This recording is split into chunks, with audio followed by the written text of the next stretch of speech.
Welcome back to the channel. So we're supposed to have an entire Edge of Eternities box opening here for you today, but unfortunately we forgot to click the record button. But I figure may as well show you guys the best of in this box that we got here with the rares. We got, I think, 11 mythics total. We also opened a collector booster with this as well, so we have those cards in this little stack here.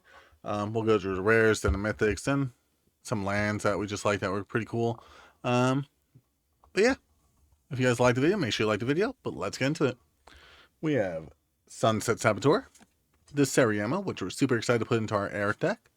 Weapons Manufacturing, which is really good there for your artifact decks in order to deal a little bit of extra damage. Loading Zone, in order to double up your +1/+1 counters, because we keep needing more and more of those. Stomping Ground for really good land for those shock lands that are in this. Full art land there. Scavenger Grounds. I'm going to hate on some graveyards, because we always need more and more ways to do that. Corral of the Void. In order to reanimate our opponent's creatures when we attack them, it does go away if we don't sacrifice something during our turn. Well, not sacrifice, but just have something removed on our turn. So, still, we'll just have to find a way around that. Memorial Vault, in order to exile some cards from the top of your library by sacrificing your artifacts. Super fun card here, it's looking like. Frenzied Baylot, can't be countered. Trample Haste for a 3/2. Creature spells you control can't be countered as well, and combat damage can be prevented, allowing you to get around those pesky fogs and blue decks. Drumming High Pool, Affinity for Slivers, potentially getting this card for free because of how many Slivers get on board. Slivers you control also gain double strike and haste because we need more stats on our Slivers. At the beginning of your upkeep, create 2 1/1 Sliver creature tokens, allowing you to make it even easier to get your second Drumming High Pool onto the board, because it's not legendary. Diadrun, Synthesis Amalgam, super fun commander. You guys want to see this one in the deck profile, we have that down there in the playlist. Extinguisher Battleship, this one's looking like it's going to be fun source of removal. Destroy target non-creature permanent. Deals 4 damage to each creature, so potentially a board wipe as well. Also 10/10 with flying and trample. That'll be some hard damage to prevent. Godless Shrine, another shock land. This one not the full art, but still really good card that we're going to need in some decks. Terra Symbiosis, those +1/+1 counters that you're going to be doubling up, may as well draw some cards off it while we're at it. The 2 counters you're going to put in your Egra, now we're going to put 4 and draw 4 cards. Infinite Guideline Station, create some tokens, draws you some cards. Overall, just a fun commander. Starfield Vocalist, in order to double up your enter the battlefield abilities, you can warp it on the battlefield, or you get a whole bunch of enter the battlefield abilities in the same turn, especially if the warp cost on all of them. Helps you can do it even easier. Lifestyle Inquisitor, a 2/1 with vigilance for 1. Also makes it so your opponent, 1 card in each opponent's hand costs 1 more to cast, and lands enter tapped on that. But still, overall, just a okay card, especially for if you're doing draft. Extinguisher Battleship, because we got a second one. Hard like Contaminant. Enchant artifact you control. Exile target creature and opponent controls. Exile enchant permanent has ward 1. Allowing some removal, at least temporarily. It's only 1 mana, so pretty good card to run. Mutinous Massacre, in order to steal all your opponent's stuff at the low cost of destroying half the creatures on the board potentially. Requiem Monolith. Until end of turn, target creature, not target creature you control, gains whenever this creature is dealt damage, you draw that many cards and lose that much life. That creature's controller may have this artifact deal 1 damage to it, so you could potentially draw a whole bunch of cards off that.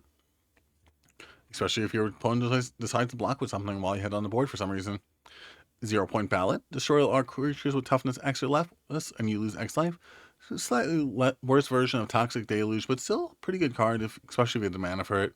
If X is 6 or more, return a creature card put into graveyard display to the battlefield under your control. Nice. A foil Godless Shrine this time around. Pinnacle Storage. Exile all artifacts and creatures with mana value 2 or less, at least some temporary removal. And then for 8 mana, put each card exiled with this artifact into its owner's graveyard and create a 2/2 robot creature token for each card put into graveyard this way and sacrifice it. So, good source of removal. I mean, could be a lot of mana for that second part, but still, I mean, if you have the mana, you got the mana. Blink Moth Nexus in order to get that 1/1 creature land. It's okay. Warmaker Gunship. It's a flying forgery that deals damage equal to the number of artifacts you control, target creature and opponent controls. Good source of removal for just 3 mana. Hardhold a World Seed. We got the Smart Collector pack. We also got the commander deck, so not super excited about this one, but I don't mind a second copy. Blink Moth Nexus, another copy, this one foil this time around. Star Winder. Whenever a creature you control deals combat damage to player, draw that many cards. It says Warp 4, so wait until you're going to deal the damage to your opponent, and then have this warp in and draw a whole bunch of cards, and then do it again once you have 7 mana for it. Servondan, Sunstar Exemplar. Whenever a creature you control dies or is put in exile, another one we have a commander deck profile for on the channel. Make sure you check it out.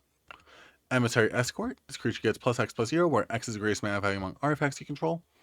Which, I mean, if you have a Blightsteel Colossus, this is an 11/4 for 2 mana. Even still, just being a 0/4 for 2 mana, that's a pretty good stat line.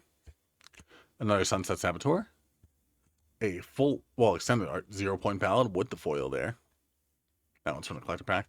And on to our mythics. We have Famished Worldsire. For 8 mana, you have Devour Landry and Wardry. When this creature enters, look at the top X cards of your library, where X is this creature's power. So I think Devours 2 times the amount of lands you sacrifice. So 6, and put as many lands as possible onto the battlefield tapped, and then shuffle. So overall, some good ramp there. I mean, there's a lot of mana, so I mean, if you're playing landfall, you're gonna have the mana. Cosmic Zenith. Whenever you cast your second spell each turn, choose one, get 1/1 soldier, get some +1/+1 counters. You can go there for the Homicide deck, or honestly, Diagram would work, benefit off that a lot. Strip Mine with the full art. Sacrifice this land, destroy target land. I mean, if you want to be that guy, you can be that guy. Cavern Memorial World. It's actually the only Memorial World we got. Sacrifice the land, create a 2/2 robot artifact token. All your creatures get +1/+0 on haste. I mean, honestly, rather than running this, you could just run the card from Lord of the Rings that just does the same effect without having to sacrifice the land. Darkness as our full art, alternate art card. We only got the one in the set, but still, pretty good, fun one. Or a Boroid. Another way to put some +1/+1 counters onto all of our creatures. On each creature you control. You have to put some +1/+1 counters on this first in order to really benefit off it, but still, really fun. Exalted Sunborn, because who doesn't need more ways to double up on our creature tokens? Tanuk, Steadfast Second. The commander is looking for most out of the set. Other creatures you control have haste. Artifact cards and red creature cards in your hand have Warp 3. You may cast a spell rather than paying its normal mana cost, so get your big 8 mana spells out for that 3 mana with haste, because it gives all your creatures haste. West Walking and Mythic, I'm not sure how to feel about still. When this enchantment enters, if you cast it, shuffle your hand and graveyard into your library, then draw 7. The first spell each player casts during each of their turns may be cast without paying its mana cost. I mean, could be pretty fun with that second spell ding, or honestly, Miss Bumbleflower deck will be really fun with this. Quantum Riddler. Enters, draw cards for as long as you have 1 or fewer cards in your hand. Draw 2 whenever you draw 1. And the Endstone. Really nice card there. And whenever you play a land, cast its spell, draw a card. So, way to keep on storming off. I mean, you had 7 mana 1 turn, you're going to have it again another turn, hopefully. Mutavault, in order to get that creature that's any creature type. And then for our full art lands, we have a couple mountains, a couple islands, a couple forests, and 1 plain and 1 swamp, respectively. You guys want us to go through the uncommons and commons? Leave it down there in the comment section. We can do that in a future video. But thank you guys so much for tuning into this. Sorry we couldn't get the full box opening there for you, but I hope you have a great rest of the day.